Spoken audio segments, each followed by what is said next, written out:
हमारे चैनल पे नए हैं तो अध्ययन समाचार को सब्सक्राइब करिए और रहिए अपने आसपास की खबरों से हमेशा अपडेट।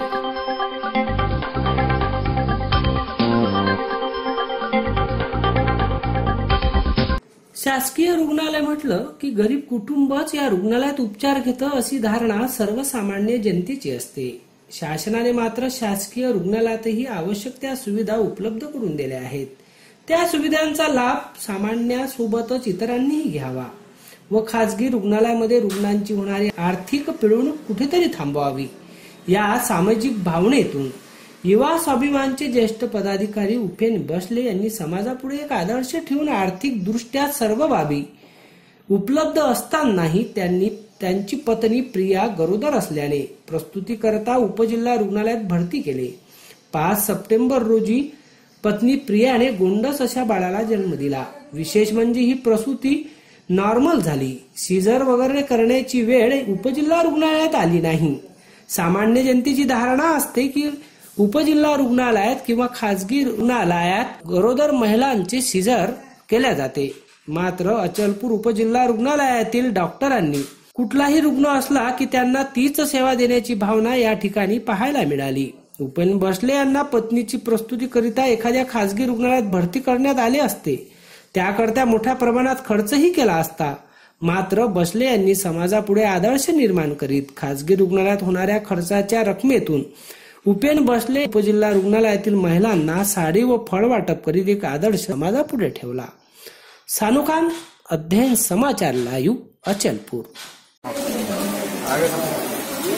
काल रात्री आमच्या येथे गणेशोत्सवाच्या या शुभ पर्वावर मला पुत्ररत्नाची प्राप्ती झाली आणि उपजिल्हा रुग्णालय अचलपूर येथे माझ्या मिसेसची डिलिव्हरी मी केली। सर्वसामान्यांमध्ये समज होती की शासकीय रुग्णालयात योग्य त्या प्रकारची कारवाई होत नाही किंवा तिथे योग्य प्रकारची ट्रीटमेंट होत नाही। त्यालाच कुठंतरी एक तडा गेला नाही पाहिजे म्हणून मी प्रयत्न केलं आणि माझ्या पूर्ण परिवाराने त्याच्यात आपलं योगदान दिलं आणि त्यांनी म्हटलं की नाही आपल्याला उपजिल्हा रुग्णालय अचलपूर येथेच आपल्या लक्ष्मीचं जे आहे त्यांचं हे करायचं, आपल्या डिलिव्हरी करायची आहे आणि आमच्या सर्व परिवारांनी मिळून आम्ही निर्णय घेतला आणि या सर्व स्टाफचं आणि डॉक्टर्स लोकांचं मी अभिनंदन करतो की त्यांनी एवढ्या छान प्रकारे मला जे अपेक्षित होतं तशाच प्रकारे त्यांनी सर्व जे डिलिव्हरीची कारवाई त्यांनी पार पाडली आणि सर्वांनी खूप जास्त कोऑपरेट केलं आणि याच्या मागचा हेतू एवढाच होता की जे समज आहे, दुरावा आहे, गरिबी आणि श्रीमंती, या गरिबी आणि श्रीमंतीमध्ये जो दुरावा होता ते फक्त दूर करण्याचा थोडाफार प्रयत्न मी केला आणि त्याच निमित्तानं आज सामान्यांसारखं इथं राहून एक प्रयत्न केलाय आणि मला आनंद होतोय। या उपजिल्हा रुग्णालयाच्या प्रत्येक कर्मचाऱ्यांचं, सुरक्षा रक्षकांचं, सोबत डॉक्टर, नर्स, सर्व स्टाफचं मी अभिनंदन करतो की त्यांनी सर्वांनी योग्य त्या प्रकारे भूमिका पार पाडली व कालपासून जे मी आजपर्यंत जे पाहिलेलं आहे त्यांचं एकदम जे उपजिल्हा रुग्णालय हे खरंच चांगल्या प्रकारचं आहे। काही उणिवा इथे आहेत पण ते खासदार नवनीताई राणा मॅडम कालही बोलल्या, आजही वर्मा मॅडमशी बोलल्या, ते पूर्णपणे आम्ही करू आणि सर्वांचा धन्यवाद आणि मला पुत्ररत्न प्राप्त झाली याच्यासाठी मी सर्वांचं जे आहे माझी जे काही शुभेच्छा देणाऱ्या मित्र परिवारांचं पण धन्यवाद। मित्र उपेन बसले, विराट संपर्क प्रमुख, सर्वप्रथम त्यांना अभिनंदन आणि हा जो उपक्रम केलेला आहे हा एक सामाजिक हेतूप्रमाणे चांगला उपक्रम केला आहे त्यांनी आणि गोरगरीब लोकांना फळं वाटप, साड्या वाटप हा जो उपक्रम केला आहे त्याबद्दल मी त्यांना शुभेच्छा देतो आणि हा कार्यक्रम एकदम व्यवस्थित मला तरी चांगला वाटला। एक युवा स्वाभिमानचा तालुका अध्यक्ष म्हणून मी त्यांना शुभेच्छा देतो।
Audio Jungle.